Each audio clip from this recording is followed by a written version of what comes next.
nakakatakot na pong manalo ito uli mga ito. Dahil tingnan niyo naman sa nangyayari sa atin. Bagsak na ekonomiya natin. 2.4 million ng Pilipino walang trabaho. More than kalahati sa ating mga kababayan ay nakakaranas na ng gutom. Ang solusyon nila, ayuda. Bigas na tag 20 pesos. Abay, kung hindi na to Presidente si Bongbong Marcos, padaanin nyo yan sa kalye, duduraan yan ng mga tao. Opo. Attorney, lipat naman tayo ng... Ganyan na kagalit ang mga tao. Alam niyo ako, gumagala po ako eh. Hindi po ako dito sa mga high class lang ng mga lugar gumagala. Gumagala din po ako dun sa mga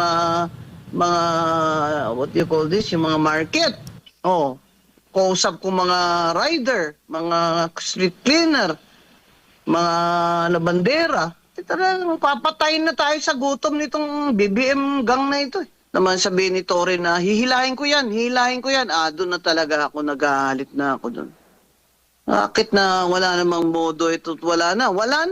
Just throw away all the rules of of conduct of public officers nung ginawa yun ni Torre. Kaya doon po nagsimula yung nung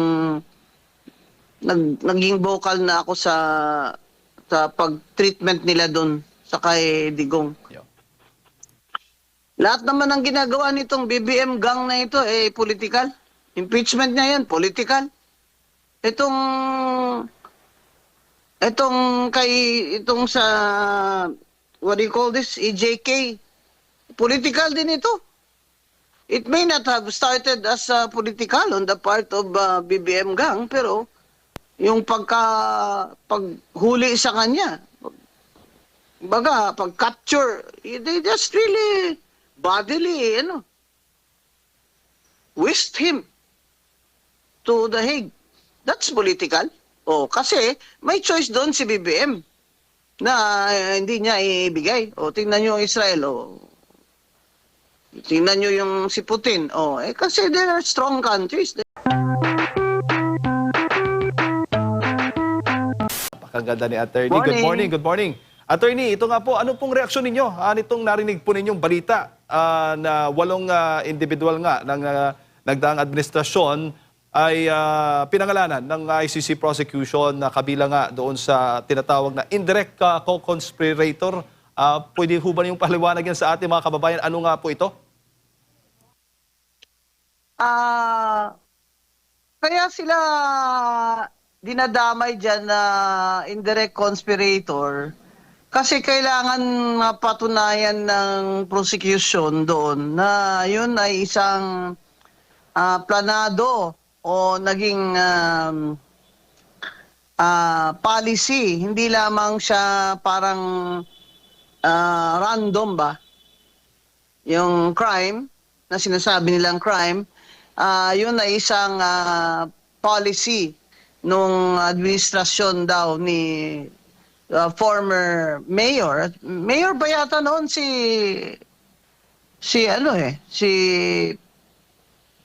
former President Duterte. Kaya ako naman, nagtatanong ako, bakit kasama dyan sina Attorney Vit Aguirre? Hindi pa naman siya, nung mayor hindi naman siya ang Secretary of Justice doon, di ba? Mayor pa lang doon si Duterte. So, ang sabi niya sa akin kanina, dahil daw nag-abogado siya kay Duterte nung mayor, si former president. Alam niyo po kami mga abogado, namimili din kami ng kliyente, pero may sinumpaan kaming oath na gagawin namin ang makakaya namin para makakamit naman ng hustisya ang aming kliyente at pangalagaan ang kanilang mga karapatan. Kaya pag dinadamay po ang abogado sa mga kaso, parang hindi naman yata tama yan. Maliban na lang kung, yun na nga, they're trying to say nga na conspiracy daw. Conspiracy. So, pag dinadamay nila yung pati abogado doon, pati yung ibang tao, hindi ko naman kilala yun eh. Opo. Ang sinasabi ko po kasi, sabi nila ng administrasyon na justice system is working. Eh may local naman tayo na batas. Bakit hindi na lang dito yan elitist sila? Bakit hindi dito sila elitist? Bakit kailangan doon pa sa ICC? Pero alam nyo, hindi naman yung kasagutan dyan kasi doon final ng complainant eh. Sinama sila doon eh. Pero ang tanong dyan, isusurrender ba ni BBM administration itong mga ito kagaya ng ginawa niya doon sa kay former president na hinuli ni Torre na walang kung ano-anong legal basis. Wala man lang confirmation of a domestic court, yung kanyang papel na, at wala rin siyang papel na pinakita doon kay former president. Kaya tinatanong nga ni Digong doon eh, on what basis? On whose authority? Kaya ako talaga, I really oppose that kasi hindi naman tama yun. Kaya sinasabi nila, pro Duterte ako. Ay, hindi po. Alam niyo naman na hindi ko binoto si Digong kahit na magkasama kami mag-mayor noon. Iba naman ang aking mga paniwala sa kanila. Pero abogado po ako. Kailangan po rule of law. At saka naman sabihin ni Torre na hihilahin ko yan. Doon na talaga ako nagalit na ako doon. Bakit na wala namang modo ito? Wala na. You just throw away all the rules of of conduct of public officers nung ginawa yun ni Torre. Kaya doon po nagsimula yung nung naging vocal na ako sa pag-treatment nila doon sa kay Digong. Ang naman sa mga complainant, kung doon nila pinail yan, siyempre ang ICC, mag-i-insist siya ng jurisdiction niya. Kahit na hindi na tayo member doon. Kasi nga, nangyari daw yun nung member pa ng Pilipinas. Granting. Pero hindi kailangan silang i-surrender ng administrasyon BBM kung talagang ayaw niya. Dito nyo nalitisin yan. Dito nyo na sila litisin. Yun po ang opinion ko dyan. Opo. Pero itinuturing ho ba ninyo ito, attorney, bilang isang legal issue o isang political issue? Dinadivert parang ganun po yung dating sa inyo. Lahat naman ng ginagawa nitong BBM gang na ito, political. Impeachment niya yan, political. Itong sa, what do you call this, EJK, political din ito. It may not have started as political on the part of BBM gang, pero yung paghuli sa kanya, pag-capture, they just really bodily, whisked him to The Hague. That's political. Kasi may choice doon si BBM na hindi niya ibigay. Tingnan niyo ang Israel. Tingnan niyo yung si Putin. Kasi they are strong countries. They are powerful countries. Ba't kami surrender ng citizen namin sa inyo? Wala kayong jurisdiction kung ayaw ibigay. Di ba? Kaya itong si BBM talagang hindi ako naniniwalang mabait itong tao. Adik kasi kaya ganyan ang mga desisyon niya. Opo. Iba-iba. Lalo na yung foreign policy, diplomacy natin ngayon. Ano ba ito? Flip-flopping? Ito naman si BBM, parang hindi mo na maintindihan kung tawag ba doon? Ganun ba? Ganun. Kala ko ba kalaban mo ang China doon sa ASEAN? Halos kulang na ng murahin niya. Tapos ngayon, kamayan din pala niya yung head of state. Alam mo ito talaga si Bonggit. Alam niyo ako, wala naman akong problema from the start Nung nanalo siya, sabi ko, good luck. Sana naman maging successful ka. Pero wala talagang magawang tama itong taong ito. Dahil napaligiran siya ng mga pinapapit lang siya. At do not underestimate him, ha? Kung may gusto siyang gawin, gawin niya rin. Kagaya ng 100 billion na insertion na yan, may kickback siya ng 25 billion. Kaya po ang sinasabi ko, dito niyo nalitisin yan. Pwede naman magsabi si Bongbong na, hindi na, nakuha niyo na si former President Duterte. Tama na, dito na namin nililitis to. Pwede naman eh. Kaya lang, gusto niya talaga, ubusin niya lahat ng support ni mga Duterte, ubusin niya sa politika at lahat ng mga supporters, ubusin niya para unopposed sila sa 2028. Lalo naman nagagalit ang mga tao. Opo. Abay, kahit siguro kalabaw ang kalaban niya ni Martin Romualdez sa 2028, mananalo pa yung kalabaw ko eh. Ay, sabihin mo ng sinong kalabaw mo, attorney. Para ngayon pa lang, alam na ng mga kababayan sino susuportahan nila. Saka natin pag-usapan yung yung 2028 pag malapit-lapit Opo. na. Pero attorney, so ngayon, dahil pinangalanan sila, possible na maglalabas ng arrest warrant. Pero kaya nga, sabi mo, kahit may batas na tayo, nakalatag na dyan, na hindi basta-basta mong kukunin, isusurrender, isusuko ang isang Pilipino sa ICC. Pwede pa rin gawin ng administrasyon by hook o by crook na talagang ipadala itong 8 individual o personalidad na ito na nabanggit ng ICC? Opo. Kasi yun, kahit doon sa kay former President Duterte, wala namang warrant doon eh. Interpol notice lang yun eh. Pero labang sa batas yun, Talagang attorney, di ba? Inawa lang nila dahilan yun eh. Kaya, kung ako dyan, total, si Aguirre, abogado naman, pumunta siya ng Supreme Court.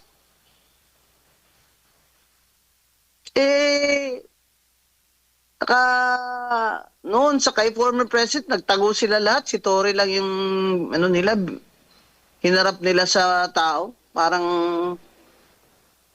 ginawa na lang gago yung kababayan ko ah. Unos authority, sabi ni Digong, sabi ni my authority. Ngayon lang ako nakakita ng chief PNP na may na may authority. Ano ba yun? Secretary of Justice ba yun? Pwedeng pumirma na. Ano ba yun, Judge? Alam nyo, kasi ito, mga Pilipino, tayo po, huwag na po tayong pumayag na ito, martial law. Kukunin na lang tayo. Walang warrant na verified ng domestic court. Nagawa-gawa na lang sila ng gusto lang nila na ibigay sa ibang jurisdiction, pwede. Yun na nga, kaya sinasabi natin political yung galaw na yan ni BBM Gang. Opo. So, ang nabanggit po ninyo, ang pwedeng gawin ng depensa, itong 8 individual na nabanggit ay pwede silang pumunta sa Supreme Court kahit na wala pang attorney. Kopya ba? A formal copy? There is a serious danger to the deprivation of their liberty.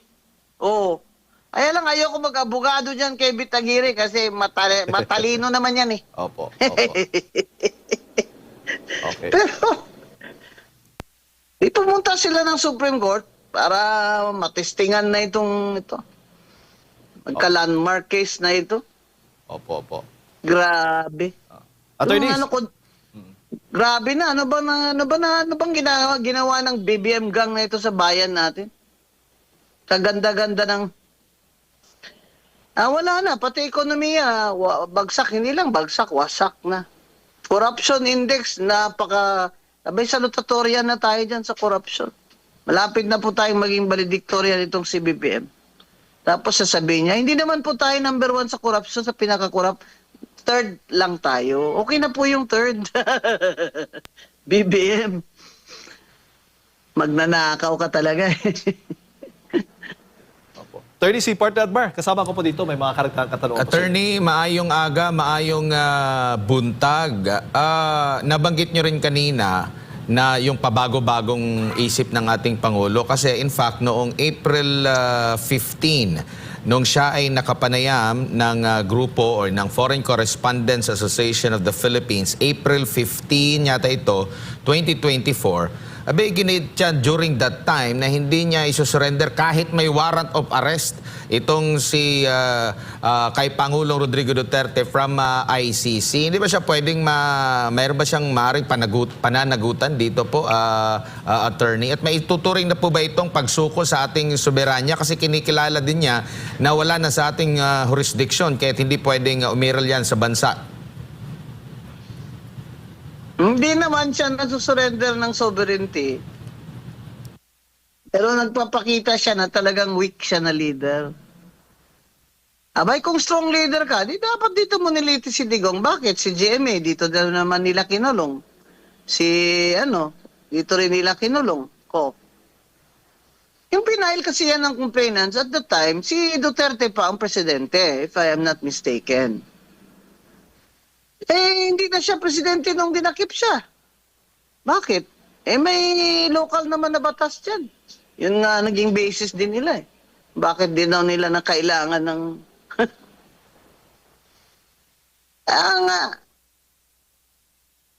ang problema talaga nitong BBM administration, gusto pa rin nilang maging presidente sila sa 2028. Gala yung BBM gang na ito para patuloy yung pagnanakaw nila sa kaban ng bayan. Nakakatakot na pong manalo ito uli mga ito dahil tingnan niyo naman sa nangyayari sa atin. Bagsak na ekonomiya natin. 2.4 million ng Pilipino walang trabaho. More than kalahati sa ating mga kababayan ay nakakaranas na ng gutom. Ang solusyon nila, ayuda. Bigas na tag 20 pesos. Abay, kung hindi na to presidente si Bongbong Marcos, padaanin nyo yan sa kalye, duduraan yan ng mga tao. Opo. Attorney, lipat naman tayo ng... Ganyan nakagalit ang mga tao. Alam niyo ako, gumagala po ako eh. Hindi po ako dito sa mga high class lang ng mga lugar gumagala. Gumagala din po ako dun sa mga what do you call this? Yung mga market. Kausap ko mga rider, mga street cleaner, mga labandera. Talagang papatayin na tayo sa gutom nitong BBM gang na ito eh. Tapos sila, kukobra pa ng sweldo. Yun po sinasabi ko kay Secretary Ralph Recto. Pinapaabot ko po kay Secretary Ralph Recto, huwag mo kaming tingnan dito na parang uutang ka uli. Di ba may kantang ganyan ha? Nung ako yung nasa UP, wag mo akong tingnan na para bang uutang ka. Secretary Recto, wag ka na utang ng utang. Si BBM, pabayarin mo na ng 203 billion na utang niya sa estate tax. 200 lang naman ang kulang mo eh. Di yun na. Okay ka na. Tapos kami, itatax mo na naman ha, Mr. Batman. Ganyan talaga, Secretary Recto. Sacrifice. Mag-waive ka na ng sweldo mo. Lahat ng kabinete ay mag-waive ng sweldo. Senador at congressman, mag-waive ng sweldo. At gawin na yan na wala ng sweldo sila sa sunod na term nila. Kung hindi ba rin mga magnanakaw dyan, hindi na yan tatakmo yung mga kontraktor. Wala na palang sweldo eh. Saka wala na rin allocables, walang pork barrel. Lahat ng reformang ito ay magagawa lamang ng totohanan kung hindi na sila ang nakaupo sa 2028. Yan po ang goal, mga kababayan. Kung gusto nyo ng reforma, kung gusto nyo ng makaahon tayo sa kahirapan at ang ating ekonomiya, ay palitan natin itong BBM administration. Mga inutil ito. Mga magnanakaw. Attorney? Pati na po yung mga congressman. Palitan nyo na po yung mga congressman nyo. Binibigay sa inyong ayuda, pera din naman natin yan eh. Laki kaya ng mga tax natin, lalo na yung VAT na yan eh. Tapos ibibigay sa inyo, ayuda. Ano, 5,000? Okay na kayo doon? Mm. Tapos magugutom na naman kayo dahil ang gobyerno nyo ay walang trabahong kinikreate, ginagawa para sa inyo. Dapat trabaho. Bakit ayuda? Dapat trabaho. Attorney, lipat po ako ng topic po dito po sa kinakaharap na impeachment naman versus Vice President Sara Duterte po. Nabasura na po yung impeachment laban dito kay Pangulong Bongbong Marcos Jr. Sa tingin niyo po, uusad po ito, lalo na papalapit na po yung 2028 elections din, and at the same time, patuloy pa rin pong namamayagpag ang grado ng pangalawang Pangulo po. Attorney, maaari bang may pagbabago sa tingin niyo po ang mga isip ng mga kongresista dito na boboto po, Attorney? Nag-iisip na yung mga yan eh. Sabi nga ni Congressman Paulo Marcoleta sa akin, naririnig daw niya sa lounge eh, iba nag-uusap na parang ayaw na nilang pumirma kasi malapit na eleksyon, baka maresbakan sila. Alam mo, they're all political animals. Isipin nila, re-election nila. Kaya naman sila dikit ng dikit dun sa puon nila na si Martin Luther King Romualdez, lalo na yan si Luistro ng Batangas. Kasi yun ang namimigay sa kanila ng pera na ipamimudmud nila.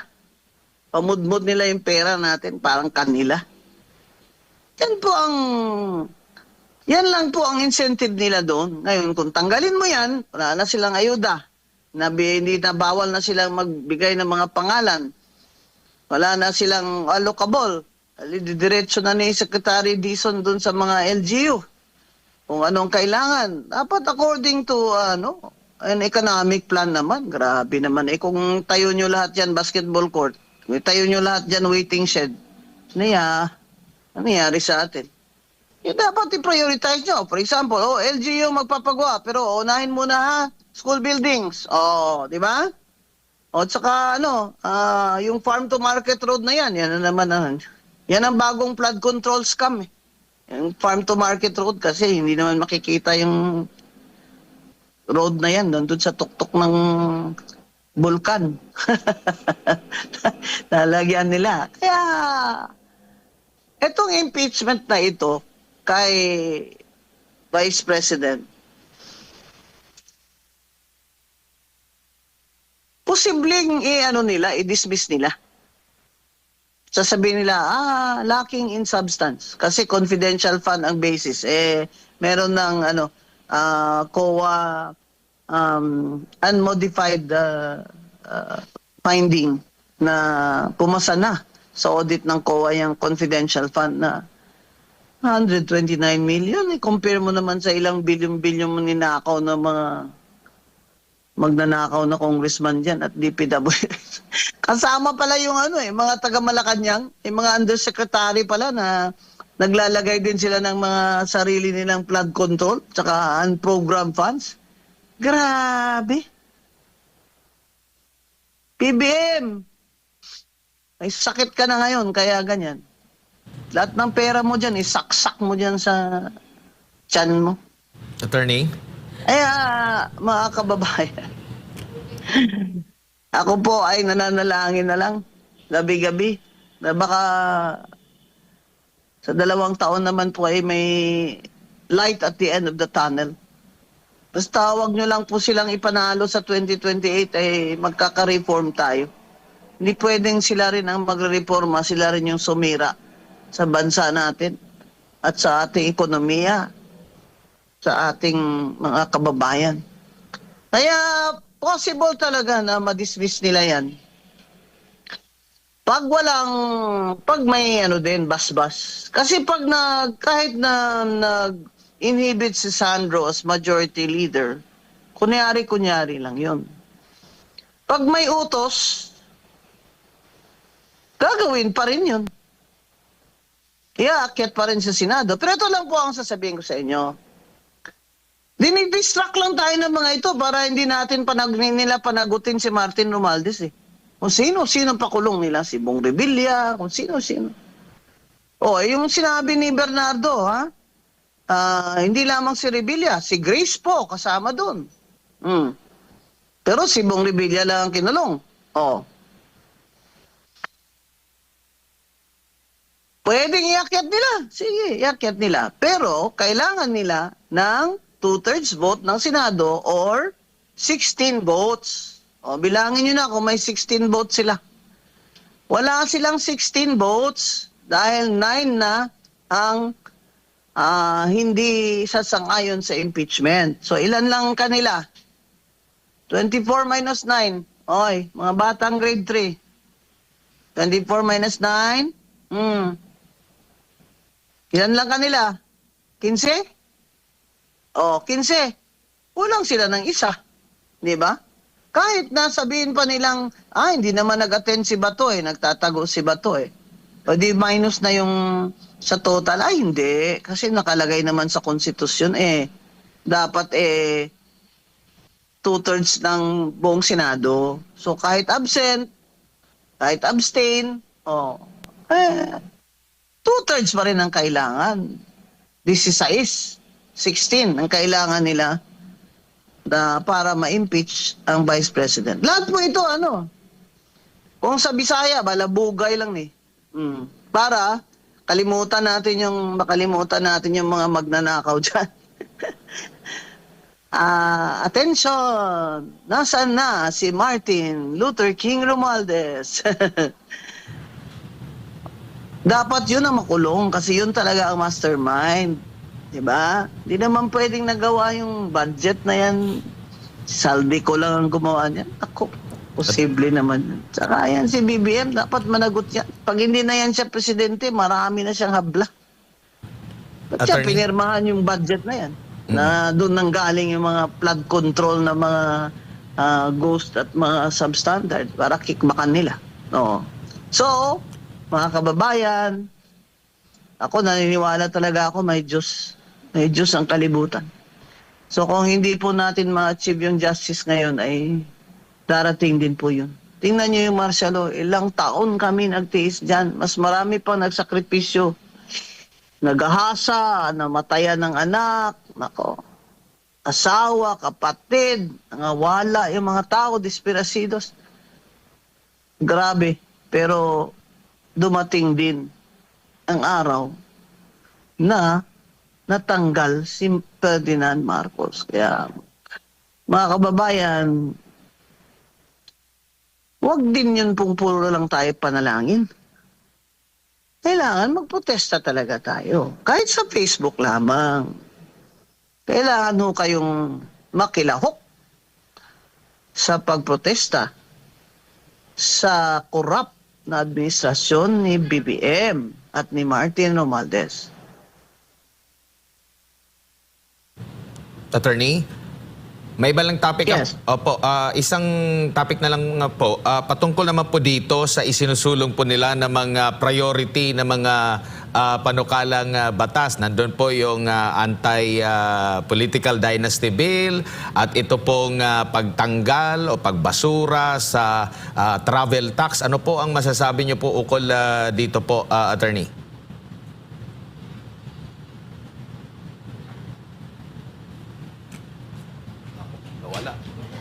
Attorney? Nako. Oo. Balikan lang natin na maya-maya kung makakabalik pa si Attorney Rowena Guanzon, dati pong COMELEC Commissioner. Ang huli ko pong tanong ay meron po kasing mga panukalang batas na nais po na gawing prioridad ng administrasyong kasalukuyan. At kasama nga po rito ay ang pagsasabatas ng anti-political dynasty bill at yung marami na rin pumapalag dito nga po sa travel tax. Yan po may kaugnayan po yung ating talakayan, kaugnay nga doon sa inilabas ng ICC prosecution na 8 personalidad na nababanggit at the same time ito ngang mga issue naman dyan po sa Kamara at itong impeachment case nga o yung complaint laban kay Vice President Sara Duterte. Subukan lang po natin balikan muli si Attorney Rowena Guanzon. Maya-maya lamang mga kapartners na wala po ang kanyang signal at maaari po natin siyang tanungin sa iba pang mga issue dito po sa ating bayan. Samantala, ito pa nga sanang isyong dapat ko itanong kaugnay nga po dito, dapat imbestigahan kaugnay sa flood control anomaly ang dating Legislative Liaison Officer na si Adrian Bersamin. Kasama ng umano'y text messages na Bersamin sa pagitan ni Pangulong Bongbong Marcos Jr. Mapapansin namang si Senator Ping Lacson ang unang nagsabi na sangkot sa anomalya ang dating liaison officer. Si Adrian ay apo sa pamangkin ni dating Executive Secretary Lucas Bersamin. Attorney, balik po tayo. Si Admar po ito ulit. Meron pong mga priority bills ang administrasyong ito. Kabilang po yung anti-political dynasty at yung... Yung anti-political. Opo. Sige po, Attorney. Siyempre, gusto nilang yung kunyari nagre-reform si BBM. Kaya inunahan nila yung iba. Nauna si Sandro Marcos mag-file ng anti-dynasty. Pero sumunod naman si Chel Jokno. Ito lang nakakatakot dyan eh. Hello? Go ahead po, Attorney. Hello? Sige po, Attorney. Nakakatakot dyan. Kung gagawin nilang batas yung political dynasty na bill na mahina, abay, para na rin tayong nag-legalize ng political dynasty. Kaya yung magkain doon na hanggang 4th degree, hanggang 4th degree, hindi lang 3rd degree. Kasi yung 3rd degree, first cousins yan. Sang-ayon ako doon. Ang gusto ko pa nga bawat sa isang probinsya, isa lang sa kanila. Isa lang. Exempted na lang yung pangalan nito, exempted na lang yung mga sanggunian, mga barangay. Exempted na lang yun. Kasi may sariling political dynasty law na ang barangay So, dapat yung... excuse me. Sorry. Kasama din yung mga sanggunian pala. Barangay lang exempted dyan kasi may sarili siyang special law. Dapat nga sa buong probinsya, isa lang sa kanila. Di po ba? Kasi itong... May isang bill dyan na nakalagay, up to 3rd degree. Tapos hindi niya nilagay yung party list. Bah, lulukohin na naman tayo So, hindi tatakbo sa district niya yung kapatid niya. Pero tatakbo ang party list. Pareho din yun. Dapat nakaspecify. At yung party list act na yan, isynchronize nila dyan sa anti-political dynasty nila na law. Opo. Hindi lang naging na ito. Itong political dynasty is actually isa sa mga ugat ng ating mahinang demokrasya at korupsyon. Dahil magkakamag-anak sila. Kanya-kanya silang